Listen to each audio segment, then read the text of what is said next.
Une odeur savoureuse se dégage de l'ancienne distillerie de Tartane, embaumant tout le quartier. Une brûlerie de café y est installée. On peut s'y rendre pour y découvrir ses multiples facettes. Bienvenue à Petit Café. Alors c'est une entreprise qu'on a créée maintenant qui a bientôt 6 ans. Alors on torréfie du café ici, on reçoit la matière première comme vous avez vu. On s'occupe de la mouture et de l'ensachage du grain. Il n'y avait pas de brûlerie de café en Martinique. C'était une des matières premières en Martinique et on pense que l'avenir est dans le café comme le cacao qu'on retrouve avec les frères Lozéa ou d'autres. Il y a vraiment un savoir-faire dans le café.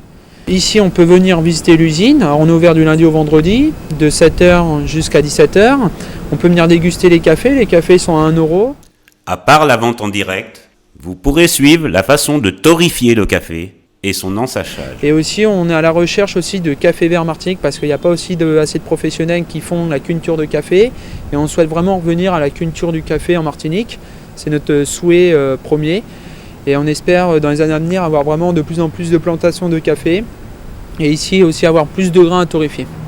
Il y a des particuliers qui ne savent pas quoi faire de leur café. On rachète vraiment tout ce qui est café. Alors on cherche vraiment les 2 cafés qui étaient représentés en Martinique, surtout le Robusta, le petit grain qu'on appelle ici, et l'Arabica qu'on surnomme aussi le gros grain. Alors on est certifié, on passe par un organisme qui est concentré vraiment pour le bio. C'est eux qui s'occupent à trouver des producteurs vraiment bio. Alors on achète un peu plus cher au moins le café, mais on sait que c'est un certifié bio. On passe un peu plus de 50 tonnes de café vert à l'année. Et je pense que ça va évoluer dans les années à venir.